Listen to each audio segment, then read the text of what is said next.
Hello students, this is Professor Sanjeev Gupta. Once again I am with you.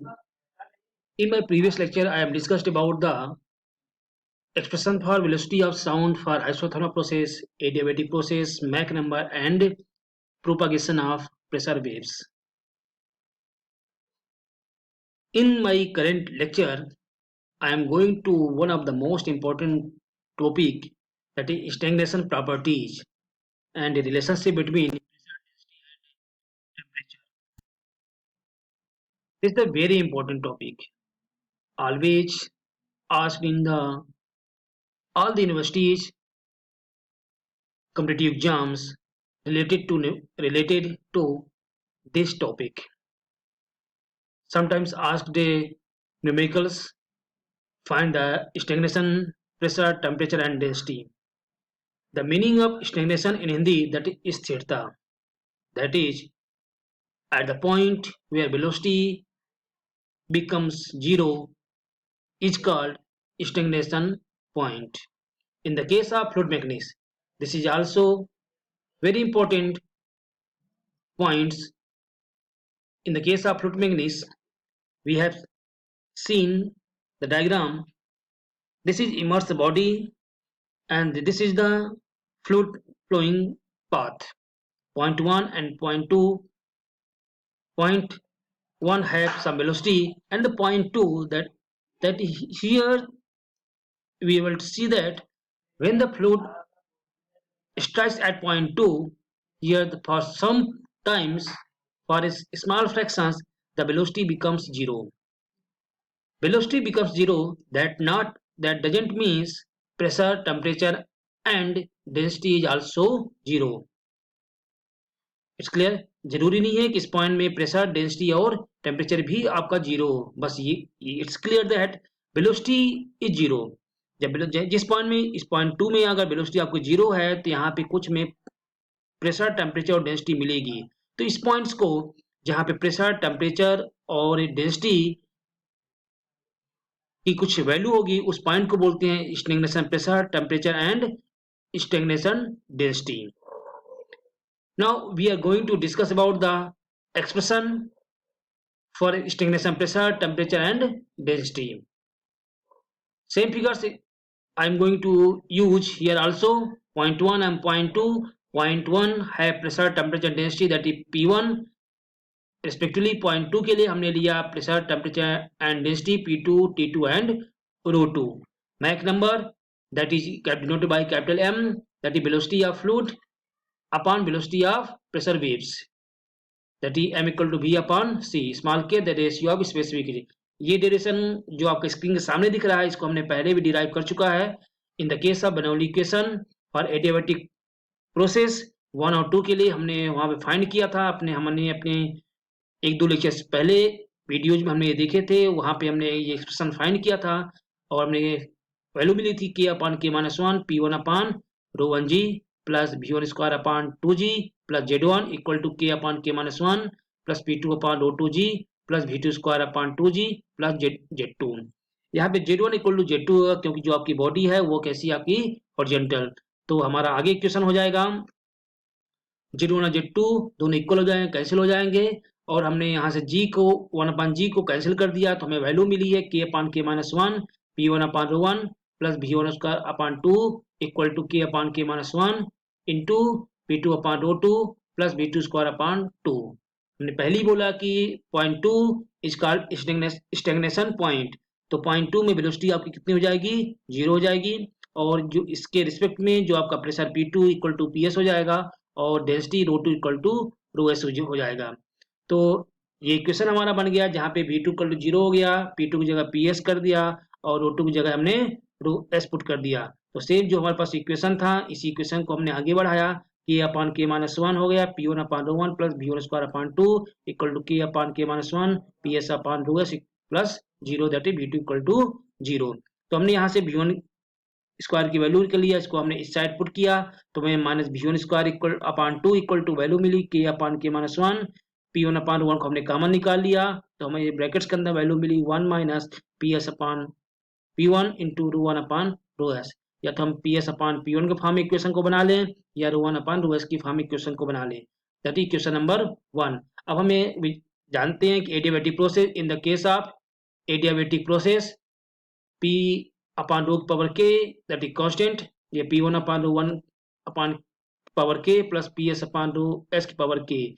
हमने यहाँ पे क्या लिया, रो वन अपान रो एस की जगह हमने वैल्यू पुट करेंगे P one upon P S की power one upon K, that is question number 2।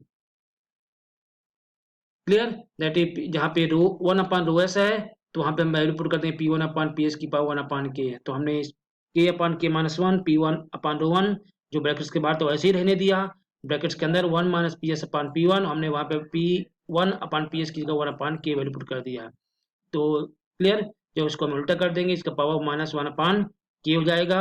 हमने इसको एक जैसे इसको दोनों का बेस एक जैसे कर लिया, P S upon P one into P S upon P one power minus one upon के, ये हो जाएगा। दोनों का बेस सेम है तो हमने इसको P S upon P one one plus one minus one upon के, और वैसे ही चल रहा है जैसे पहले चल रहा था, तो हमने यहाँ भी हो गया। तो और one minus P S upon P one के minus one upon K, that के वन के माइनस वन अपान के इक्वल टू, हमने इसको वैल्यू पुट कर दिया minus B one square upon two K minus one upon K P rho one upon P one. तो इसको after simplification we find that one, जैसे इसको हमने इस वैल्यू पुट कर दिया इधर, इसको हमने P S upon P one के इधर, तो ये प्लस इधर ब्रैकेट्स के लेफ्ट राइट हैंड में ले गए प्लस हो गया, इसको हमने लेफ्ट हैंड में लाया तो ये हमारा भी वैल्यू माइनस था प्लस हो गया। तो ये हो गया one plus B one square upon two brackets के अंदर K minus one upon K into rho one upon P one equal to P S upon P one की power K minus one upon K, that equation number 3। Clear, जब भी आप इसको solve करने जाना कम से कम 2 या 3 बार बहुत इजीली धीरे धीरे सॉल्व करना, ये डेरिवेशन कोई टफ नहीं है, बस ये कि हम इसको आराम से करेंगे, प्लस और माइनस का ध्यान रखेंगे तो गलतियां नहीं होंगी। फॉर एडिवेटिव प्रोसेस वेलोसिटी हमने पहले इसको डिराइव कर चुका था, ये सोनिक वेलोसिटी है, that is C equal to capital C equal to square root K R T. ये जनरल इक्वेशन हमने जानते हैं परफेक्ट गैस इक्वेशन के P upon rho equal to R T या पी वी, दैट इज भी मतलब specific volume की जगह हम अपान रो लिख सकते हैं। तो हमने जहाँ पी अपान रो था वहाँ आर टी पुट कर दिया, या आर टी की जगह पी अपान रो पर रो पुट कर दिया। तो अगर पॉइंट वन के लिए सी वन हो जाएगा स्क्वायर रूट के अपान P one upon rho one, या सी वन स्क्वायर इक्वल टू के P one upon rho one. तो इस पुराने इक्वेशन में हमारे पास वैल्यू थी के P one upon rho one की जगह हमें सी वन स्क्वायर की वैल्यू पुट कर देंगे इन इक्वेशन 3 में। तो हमें वैल्यू ये हमें one plus B one square upon two K minus one plus one upon C one square equal to P S upon P one के power K minus upon K, हमने right hand में वैसे ही रहने दिया, बस left hand में तो हमने वैल्यू पुट कर दिया किसकी, के P one upon rho one की जगह सी वन स्क्वायर। तो इसको सॉल्व करने के बाद one plus B one square upon two C one, हमने एलसीएम लिया के माइनस वन को बाहर कर वैसे कर दिया। थोड़ा सा इसको हमने सॉल्व करने के बाद ये वैल्यू सॉल्व नहीं करना पड़ा है, बस थोड़ा सा इसको हमने अरेंज किया ठीक से, तो के माइनस वन को इधर कर दिया और सी वन स्क्वायर को ऐसे, तो one plus B one square upon two C one हो गया plus into K minus one P S upon P one power K minus one upon K. अब जहाँ पे भी अपान जानते हैं B upon C that is M, तो B one square upon C one square की जगह हम वैल्यू पुट कर देंगे एम वन स्क्वायर, तो हमारे ये वैल्यू हो जाएगी one plus M one square upon two K minus one equal to P S upon P one power K minus one upon K. Clear, तो अब इसको हमने कुछ नहीं किया, ये सिंपल थोड़ा सा लेफ्ट और राइट में अरेंज किया, P S upon P one की power K minus one upon K one plus K minus one upon two M one square, या P S upon P one को हमने P S upon P S हमने P S की value चाहिए, P S that is stagnation pressure, then P S equal to P one brackets के अंदर one plus K minus one upon two M one square power में के upon K minus one, that is very simple, P S that is stagnation pressure.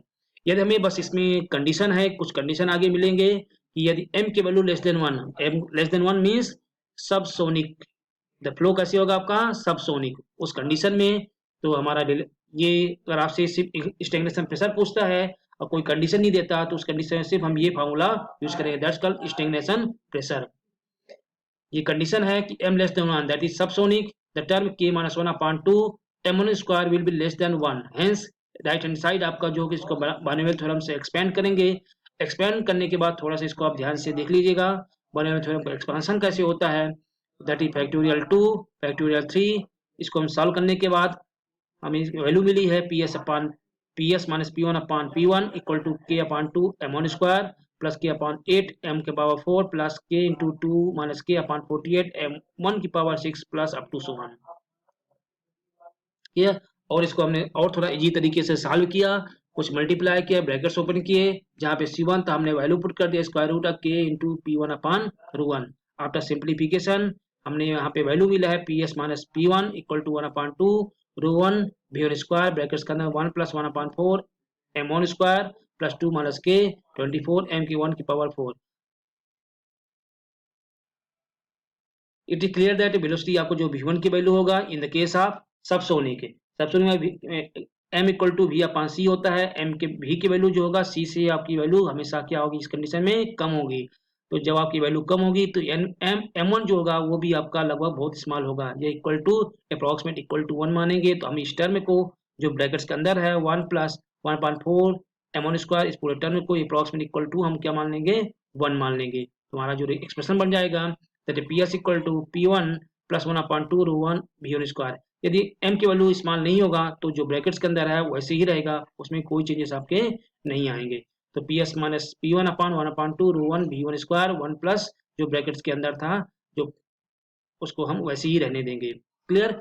ये था stagnation pressure के लिए। Stagnation density और temperature का डेरिवेशन भी ऐसी होगा।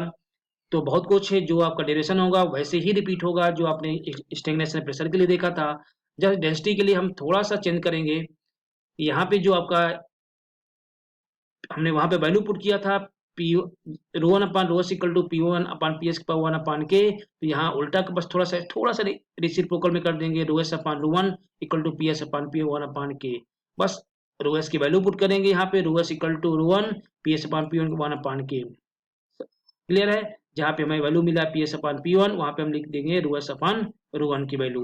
तो हमारा जो PS अपान P1 की जगह हम वैल्यू पुट करेंगे √s अपान √1 की, तो √s इक्वल टू हो जाएगा √1 1 plus K minus 1/2 M1 square की पावर 1 अपान K माइनस 1। इसके पहले जो हमें मिला था स्टैग्नेशन प्रेशर के लिए यहाँ पे हमने ये √s यूज किया वहाँ PS था, √1 की जगह P1 था, पावर में K अपान K माइनस 1 था। जो ब्रैकेट्स के अंदर है वो वैल्यू आपकी सेम थी। सेम ऐसे हम यूज करने वाले हैं स्टैग्नेशन टेम्परेचर के लिए। तो जहाँ पे हम बस यहाँ पे वैल्यू पुट करेंगे, हम जानते हैं general gas equation PS upon rs equal to RTS in the form of stagnation point. तो TS इक्वल टू कितना हो जाएगा 1 अपान R PS अपान rs।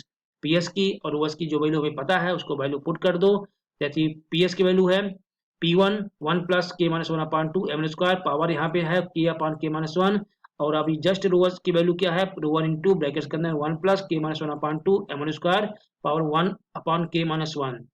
दोनों का बेस सेम है तो आपका ये ब्रैकेट्स के ऊपर जाएगा, ये हो जाएगा K अपान K minus 1 minus 1 upon K minus 1। Brackets के अंदर तो सेम इसमें कोई चेंज नहीं आएंगे, बस आपके पावर में केवल चेंजेस आएंगे। तो K minus 1 upon K minus दोनों कैंसिल हो जाएंगे, तो आपके पास जो वैल्यू हो जाएगी P1 upon √1 R 1 plus K minus 1/2 M1 square. तो हम जानते हैं P1 upon √1 equal to RT1 हमने 0.1 के लिए, तो जहां पे हमें P1 अपान √1 R की जगह हम वैल्यू पुट कर देंगे क्या T1, तो ये हो जाएगा TS equal to T1 1 plus K minus 1/2 M1 square. बस थोड़ा डिफरेंस है, जब भी आपसे अंदर ब्रैकेट्स के अंदर जो वैल्यू है सबका सेम होगा, बस यहाँ जब आपका PS होगा K पावर हो जाएगा K अपान K माइनस 1, जब आपका √s होगा पावर हो जाएगा पावर हो जाएगा 1 अपान K माइनस 1, जब आपका TS होगा तो पावर आपका 1 हो जाएगा, मतलब कोई भी पावर आपका नहीं होगा। क्लियर? ये तीनों पॉइंट थे stagnation pressure, temperature and density. Next lecture में हम इन्हीं तीनों पॉइंट से रिलेटेड न्यूमेरिकल सॉल्व करेंगे। तब तक आप इस डेरिवेशन को बार बार रिपीट करिए, फार्मूले को मेमोराइज करने की कोशिश करिए, बहुत ही इंपॉर्टेंट पॉइंट्स हैं। इसका जो वैल्यू है अगर आपको फार्मूले याद रहेंगे तो न्यूमेरिकल सॉल्व करना बहुत ही आसान होता है। जनरली आपसे स्टैग्नेशन प्रेशर, टेम्परेचर और डेंसिटी पूछता है, बस आपको कुछ जनरल इक्वेशन जो पहले हमने डिराइव किए वो पता होना चाहिए। इस पॉइंट से रिलेटेड न्यूमेरिकल्स कई बार बहुत सारे कॉम्पिटिटिव एग्जाम में पूछे जाते हैं, गेट में या IAS के एग्जाम में भी पूछे जाते हैं, या फार्मूले से रिलेटेड क्वेश्चन पूछे जाते हैं। बस इतना क्लियर रखना, ये डेरिवेशन को बार बार आप करिए। Thank you, have a nice day.